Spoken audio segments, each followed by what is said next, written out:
निस्वार्थ हूं। काय बात के निस्वार्थ हो भैया? कृष्ण तो परम स्वार्थी हैं, गोपियां परम स्वार्थी हैं। तत्सुखे सुखित्वम, इसका मतलब क्या? गोपियां निस्वार्थ हैं। उन्हीं गोपियों के विषय में लिखा गया, कामाद गोप्या भयाद कंसो। और गोपियों के स्वार्थ कौन है? श्री कृष्ण ही गोपियों के स्वार्थ है, क्योंकि श्री कृष्ण विराट है, विशाल है, परमानंद है। छोटी छोटी चीजों में स्वार्थ बनाते हो, पर जो परमानंद विराट है, जहां तुम्हारा सुख चैन आनंद छिपा है, वहां स्वार्थ नहीं बनाते। हम दो हमारे दो में स्वार्थ बनाते हो।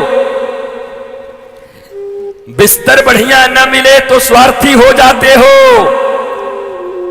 एक टाइम भोजन न मिले बढ़िया तो स्वार्थी हो जाते हो, पीने को सिगरेट टाइम पर न मिले तो स्वार्थी हो जाते हो।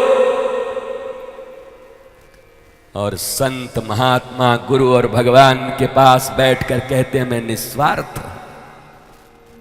तुम्हारी भाषा बुरी है, और शायद अहंकार ने तुम्हारे मति पर इतना प्रभाव डाल दिया है कि भगवत विशुद्ध ज्ञान तुम्हारे बस में नहीं है इस जन्म में। विशुद्ध भगवत ज्ञान केवल और केवल सूरदास की भाव से ही प्रकट हो सकते हैं। मौसम कौन कुटिल खल का, कुटिल भी मैं, खल भी मैं, कामी भी मैं, तो स्वार्थी तुम्हारा बाप। तुम स्वार्थी नहीं हुए। हमारा कोई स्वार्थ नहीं है, हम तो बस आ गए, सामाजिक आदमी हैं, सोशल वर्कर हैं, यहां पर सोशल वर्क करने के लिए। भैया अपना पहला अपना वर्क कर लो ठीक से। जन्म लिए हो, अपना तो वर्क कर लो। 83,99,999 योनियों में कुत्ते, गधे, भेड़ी, मच्छर, बैक्टीरिया बनकर के तो मनुष्य बन के आए हो। अपना वर्क तो ठीक ठीक से कर लो। सोशल वर्क करने निकले हो, सोशल। भागवत की कथा में व्यवहारिकता भी मना है, ध्यान दो। भागवत के कथा में, अनुष्ठान में, राम की कथा में व्यवहार भी नहीं करना चाहिए। आई कब आए?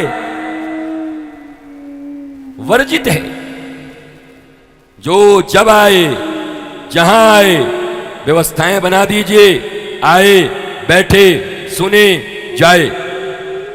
तुम्हारे घर में जब तुम पार्टी देना, तुम्हारे घर में जब तुम देना, ड्रिंकिंग कराना या जो कराना, तब व्यवहार करना।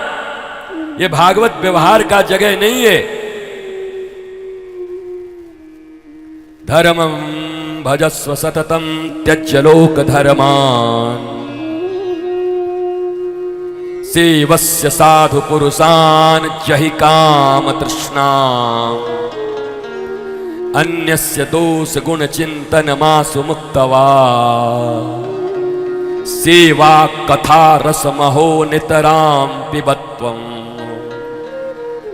यहां सबसे बड़ी सेवा क्या है? सेवा कथा रसमहो नितराम पिबत्वम्। भागवत सुनने आए हो और भागवत के महात्म के श्लोक के अर्थ को सुनना नहीं चाहते, मानना नहीं चाहते। धर्मं भजस्व सततम त्यज्य लोक धर्मान। ये लोक धर्म है। कौन आया, कौन गया, कहां बैठा, क्या क्या, व्यवस्थाएं बना दीजिए। आए जाएं, बैठे जाएं, स्वागत है। मैंने तो श्रोता को भगवान का दर्जा दिया। श्रोता भगवान होते, ईश्वर होते, ठाकुर जी जैसे। भगवान की कथा भगवान के सिवा सुन भी कौन सकता है? किसमें इतनी शक्ति है? श्रीमद् भागवत की कथा को देने वाले भी नारायण, लिखने वाले भी व्यास नारायण भगवान, सुनाने वाले भी सुखदेव, वो भी राधा रानी के स्वरूपा हैं।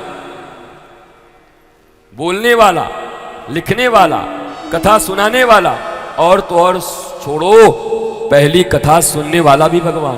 कौन? परीक्षित है। परीक्षित को भगवान कहिएगा, है भगवान। क्यों? अश्वत्थामा ने जब ब्रह्मास्त्र चलाया, उत्तरा के गर्भ में आकर के ब्रह्मास्त्र ने परीक्षित को मार दिया था। ध्यान से सुनो कथा। ब्रह्मास्त्र अमोघ है। अश्वत्थामा ने मारा द्रौपदी के बहू को, उत्तरा को। अभिमन्यु की पत्नी को, गर्भ में था परीक्षित, ब्रह्मास्त्र से मर गया। ब्रह्मास्त्र भी अमोघ है और श्री कृष्ण भी अमोघ हैं। तो श्री कृष्ण उत्तरा के गर्भ में प्रविष्ट होकर के ब्रह्मास्त्र को कहा, पहले तू अपना काम कर दे, फिर मैं जनार्दन श्री कृष्ण अपना काम करता हूं, नया परीक्षित पैदा कर देता हूं। तो भगवान ही परीक्षित के रूप में उत्तरा के गर्भ में प्रविष्ट हो गए।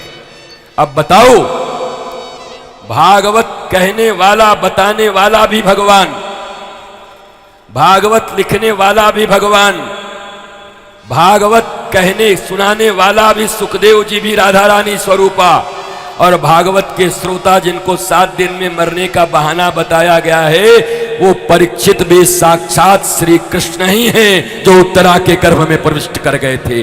भागवत की कथा भगवान के सिवा सुना भी कौन सकता है और सुन भी कौन सकता है। हाँ, डंके की चोट पे कह रहा हूं, सारे दान दक्षिणा रुपया सब दे देना। बहुत मंदिर हैं यहां, बहुत जगह लोग सेवा का काम करते हैं, उनको दे दो। हमारा काम चलता है ऐसे ही, हमें बस ये दे दिया करो जब आऊं तो तुम्हारे प्यार में। ठीक ठीक ध्वनि विस्तारक यंत्र दे दिया करो, नथिंग एल्स। किसी चीज की चाहत नहीं है। ये मिले ताकि तुम्हारे कानों में मीरा की तरह झनकती हुई आवाज पहुंचे, तुम्हारे हृदय को नृत्य करा दे भीतर से। बाकी बहुत जगह है देने लेने के, देते रहिए। और तुमको कुछ कम पड़े तो हमारे पास आ जाइयो।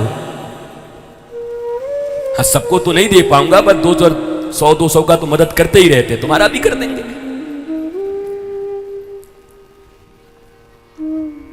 इसलिए अरे मैया ऐसी बदतमीजी मत करो बाहर खड़े होकर के, कम से कम कथा के सामने। ये बदतमीजी है।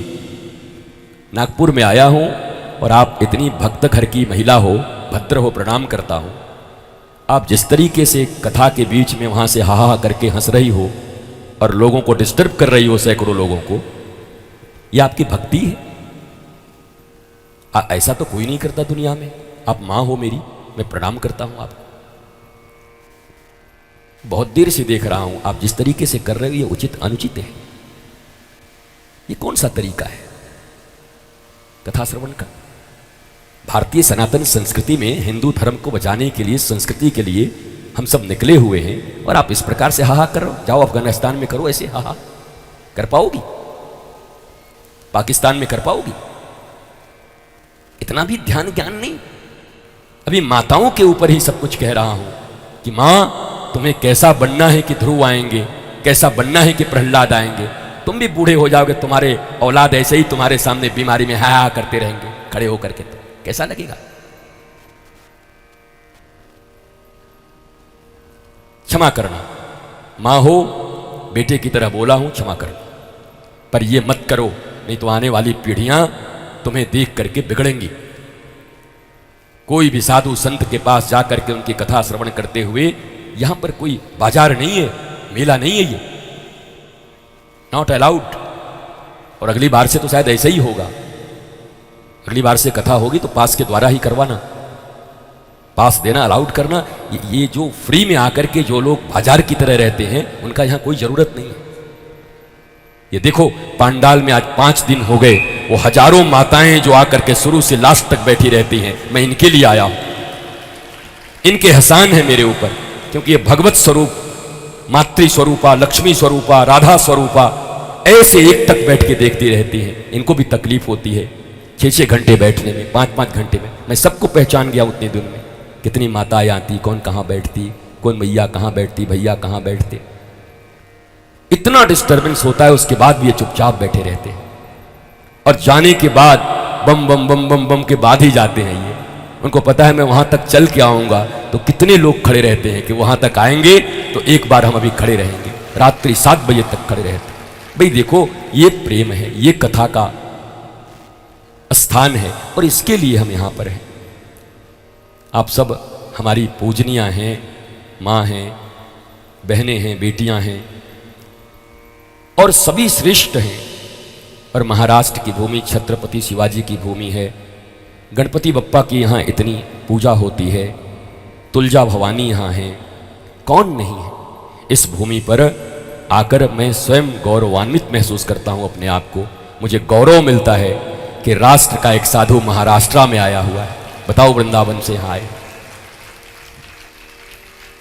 आपके बल पर ही ये कथा चल रही है। आप बैठे हो तभी, कल ही तो कह दिया था श्रोता न हो तो वक्ता किसको सुनाएगा। बताओ, खूब अच्छा आप बोलते हो, श्रोता ही नहीं है, क्या सुनाओगे, किसको सुनाओगे। तो धन्य है। सेवा कथा रसमहो नितराम पिबत्वम।